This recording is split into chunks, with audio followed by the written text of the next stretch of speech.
Does a 2014 Aston Martin Vanquish sound better than a 2017 Maserati Gran Turismo MC? Well, let's check it out. All right, so the first thing to note is both vehicles have had the X pipes installed. The Gran Turismo is a little bit different because it just has a resonator, and so that has been swapped out for a X pipe on the, and this is a V8. This is a V12. The V12 here is had the second rear catalytic converters removed and an X pipe installed. So let's do a little sitting sound test. This actually, this Vanquish has also been upgraded with a remote electrical control to where you can manually also adjust the flaps on the exhaust to stay permanently open, which that's how it's set up right now. So,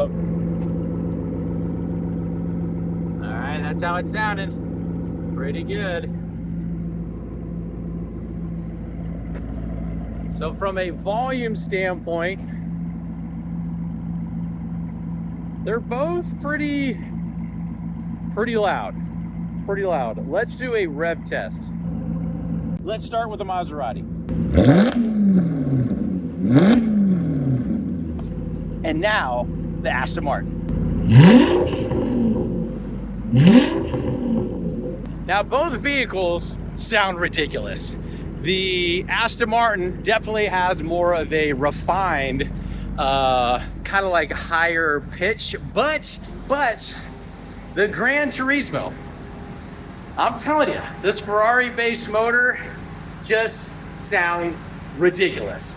So definitely more of a crackling, popping. Now this one does too, but this one winds out. It has a much higher RPM, we'll call it a threshold. With the V12, so definitely more of a refined, higher pitched squeal, if you will, but got to get up to those like really high RPMs. And with the electronic controls on the exhaust, X-pipe, second rear cast deleted, you definitely get a full appreciation for the sound.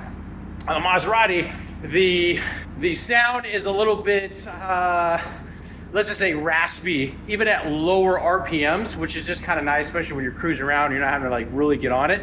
But all in all, both sound absolutely fantastic. Comment below, let me know what you think, which one sounds better. These two sick rides, and we'll talk to you soon.